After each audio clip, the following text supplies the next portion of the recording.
Elementary classrooms and students have changed in many ways in the years since the Experience Corps volunteer tutors were in school. The purpose of this video is to review many of these changes and give you suggested strategies for working with students in these unfamiliar settings. The 21st century classroom embraces a child's individual learning, technology, and diversity. The training objectives for this video are: identify the characteristics of the 21st century classroom to prepare volunteers for success. Explore the growing role technology plays in the classroom and identify resources that may be introduced in tutoring sessions. Section 1. Characteristics of the 21st century classroom. Classrooms have changed quite a bit over the last 10 to 20, even 30 years. If I were to sum up today's classroom in just a few words, I would say movement, noise, technology, and diversity. The first thing you notice when you walk into a classroom is the constant movement. There are students moving in between classrooms. Within the classroom, there's actually stations that are going on. Amid that, you might see students at one small group working with a reading specialist. You might see another one working with an Experience Corps volunteer. You might see another small group working with the teacher. Children are allowed to stand up while they're reading. Once they finish a page, they get to stand up and do a boogie dance. So there's a lot of movement. Now, this is a story written by... On top of that, there is noise. They have computers. They're doing, reading games on their computers. They're doing all of these things that are actually pretty noisy.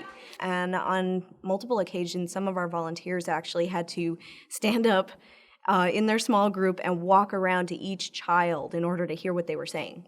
Technology is a very strong presence in the classroom. It is an integral part of teaching today. And so, things that you might see are audio-visual equipment that the student is using for their independent learning time. So they might be sitting there with headphones on, listening and reading a book. And the last thing I would say, the diversity. Many of our volunteers have actually commented, on the fact that there's just so many different kids that they work with on a daily basis. They're kids from hundreds of different countries. There's kids from many different backgrounds. And the fact of the matter is that the kids, this is their life. They don't even notice it. If you would walk into a classroom, you would see a teacher doing an overview with vocabulary, with some reading comprehension, maybe a phonics skill that they're working on that week. But then what you would see much more in depth than in the past is the small group reading. And so then the teacher's going to be pulling back children at varied levels, whether it be ability grouping for the reading comprehension or specific skill-based reading groups. And then while they're working with a small group, other children are working at stations or with volunteers or with another instructional support person getting another dose almost of the skill that they're working on.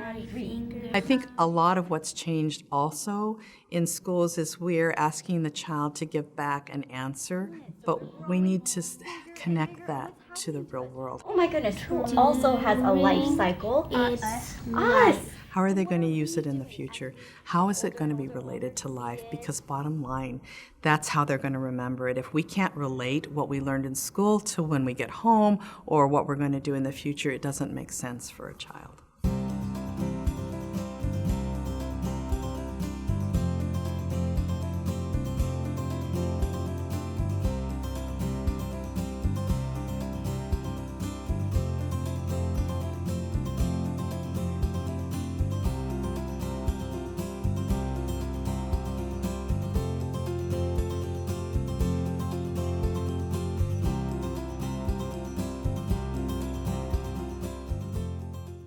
Section 2.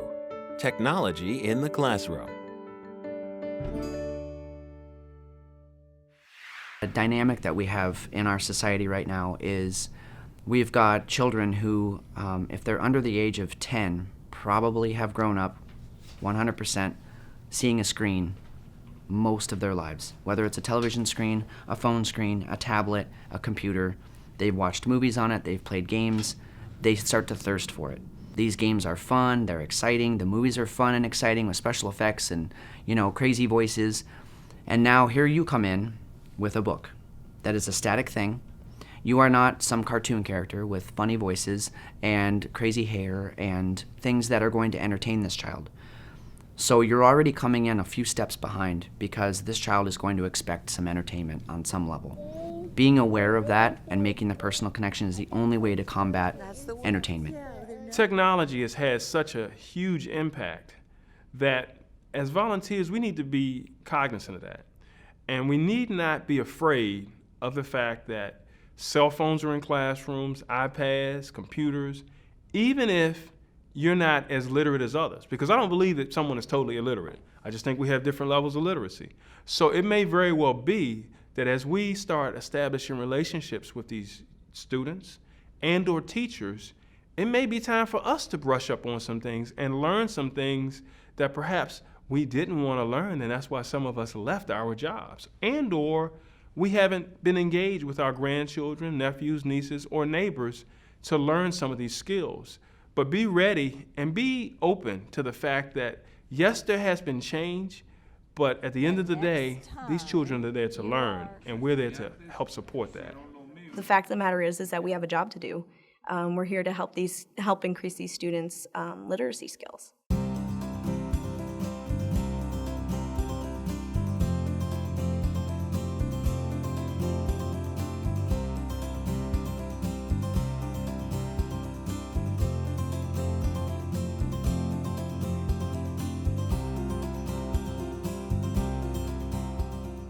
Even though the classroom will look different, the objective is the same: to create a group of people who can manage this world, manage this country as they grow older. The ability to read, to think critically, to answer questions has not changed. Only the method has changed.